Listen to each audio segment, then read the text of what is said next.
कैसर रशीद चौधरी यांनी भारतात येण्यासाठी वैद्यकीय कारण दिलं होतं. त्यामुळे खरं तर त्यांनी एम्समध्ये गेलं पाहिजे होतं. तिथे वैद्यकीय चाचण्या करून घेतल्या पाहिजे होत्या. परंतु प्रत्यक्षात ते रॉचे प्रमुख पराग जैन यांना भेटले. जैन यांनी त्यांच्यासाठी विशेष मेजवानीचं आयोजन केलं होतं. शक्यता अशी आहे की या मेजवानीमध्ये चौधरी यांच्यासाठी पथ्याचं जेवण बनवण्यात आलं असावं. एक गोष्ट उघड आहे की चौधरी यांनी भारतात येताना जे वैद्यकीय कारण दिलंय ते त्यांची भेट गोपनीय राहावी, या भेटीची फारशी चर्चा होऊ नये म्हणून दिलं असावं.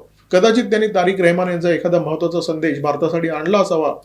जगामध्ये सध्या जी परिस्थिती आहे, युद्धजन्य परिस्थिती, अत्यंत ज्वालाग्रही परिस्थिती, अशा परिस्थितीमध्ये बांगलादेशचा एक महत्त्वाचा लष्करी अधिकारी भारतात येतो आणि रॉच्या प्रमुखांची चर्चा करतो. राष्ट्रीय सुरक्षा सल्लागार अजित डोवाल यांच्याशी चर्चा करतो. ही बाब अत्यंत महत्त्वाची आहे.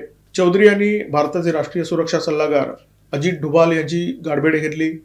मिलिटरी इंटेलिजन्सचे महासंचालक RS रमण यांची गाठभेट घेतली. अशा प्रकारच्या गाठीभेटींमध्ये ज्या चर्चा होतात त्या कधीही उघड होत नाहीत. त्याचा तपशील कधीही बाहेर येत नाही. परंतु आपण फक्त तर्क करू शकतो की या गाठीभेटीमध्ये काय चर्चा झाली असावी. त्याच्यामध्ये एक मुद्दा तर स्पष्ट आहे. बांगलादेशच्या भूमीचा भारत विरोधी गटांकडून, दहशतवाद्यांकडून उपयोग होऊ नये अशी अपेक्षा डोभाल यांनी व्यक्त केलेली असेल.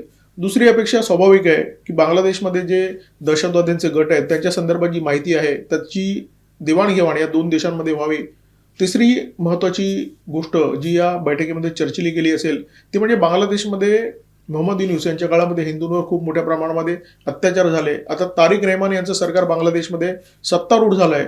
परंतु त्यांच्या सत्ता काळात सुद्धा या घटना अजून थांबलेल्या नाही आहेत. बांगलादेशमध्ये आजही हिंदूंना लक्ष्य केलं जात आहे. या सगळ्या विषयांवर या गाठीभेटींमध्ये निश्चितपणे चर्चा झालेली असेल.